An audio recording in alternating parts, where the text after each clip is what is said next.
Kita langsung pindah Pak Guru ke ada bahasan lain. Ini ada berita yang kayaknya agak santai. Ibu-ibu tak terima mobilnya ditabrak kereta. Oh iya. Minta ganti rugi ke KAI hingga memblokade rel kereta api dengan rel yang bekas. Ini ada videonya nih. Iya, saya udah lihat. Udah nonton videonya. Orang-orangnya.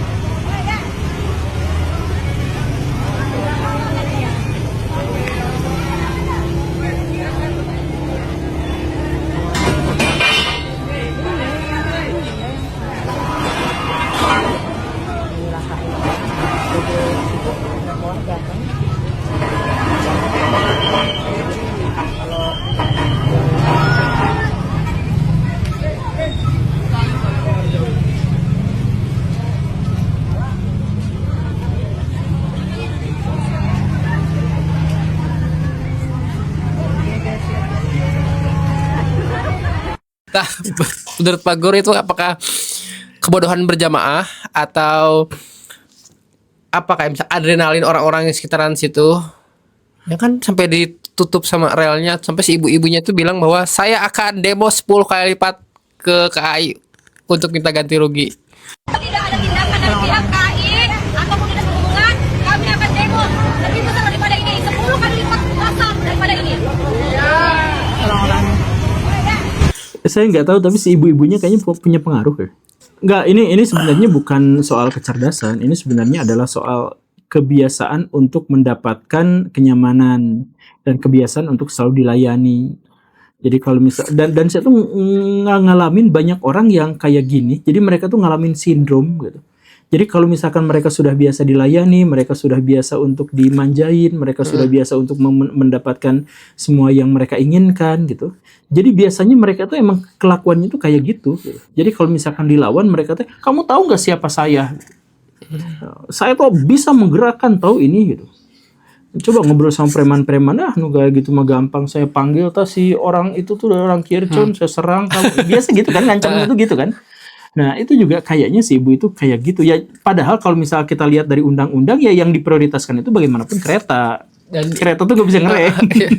Maksudnya itu. Gitu. Bisa sih ngerem, cuman gak bisa langsung berhenti dadakan gitu. Dan si mobil yang salah tuh mobilnya kan. Pasti ya tuh dari segimana. Maksudnya kesalahan kereta melintas tuh, aku juga gak ngerti apa gitu. Tapi emang nggak ada, kalau misalkan nggak ada palang pintu. Tapi kan emang si keretanya udah jalurnya di situ gitu. Jalurnya. Iya. Jadi bahkan kalau nggak ada palang pintu pun sebenarnya kita yang harus nengok kanan kiri, bukan keretanya, masinisnya yang nengok kanan kiri. Enggak kan, pasti kitanya yang harus nengok kanan kiri. Tapi ya, soal kebiasaan dapat kenyamanan itu, kalau misalkan di parenting itu kan ada statement ada teori namanya delay gratification ke anak. Jadi kalau mau ngasih ke anak tuh jangan langsung, jadi ditunda dulu. Nah, apakah itu juga berpengaruh sangat krusial sampai ke dia ke dewasa jadi orang tua, Pak Guru, menurut Pak Guru? Saya kenal orang dekat yang dia tuh sangat tidak bersabar kalau keinginannya itu tidak terpenuhi. Pokoknya harus pada waktu itu juga. Gitu. Saya kenal juga itu orangnya. Nah itu tuh setelah saya telusur, si waktu kecilnya tuh emang, jadi waktu kecilnya tuh dari orang kaya, orang yang cukup kaya gitu. Jadi semua keinginannya tuh dimanjain dia tuh. Karena dia dimanjain, semua keinginannya terpenuhi, jadi dia tuh tidak memiliki kesabaran untuk menahan keinginan. Pokoknya apapun keinginannya tuh harus terselesaikan sekarang. Nah itu bahaya sih sebenarnya. Jadi kita tuh memang harus membuat si anak tuh menunggu, harus membuat si anak itu tuh bersabar, bahkan membatalkan keinginannya sendiri. Itu tuh harus dibiasakan seperti itu, dan biasakan bahwa ini tuh di dunia tidak semua yang kamu inginkan tuh jadi gitu. Bahkan banyak sekali yang kamu inginkan banget tuh gak jadi. Bersiap-siaplah dengan kejadian keinginan kamu tuh gak mewujud. Bersiap-siap dengan seperti itu gitu. Jadi kalau misalkan si anak dikasih semua yang dia mau di awal, itu tuh memang cukup riskan ke depannya. Kecuali si anak itu tuh punya ini ya, punya kesadaran yang melampaui jiwa manusiawi gitu.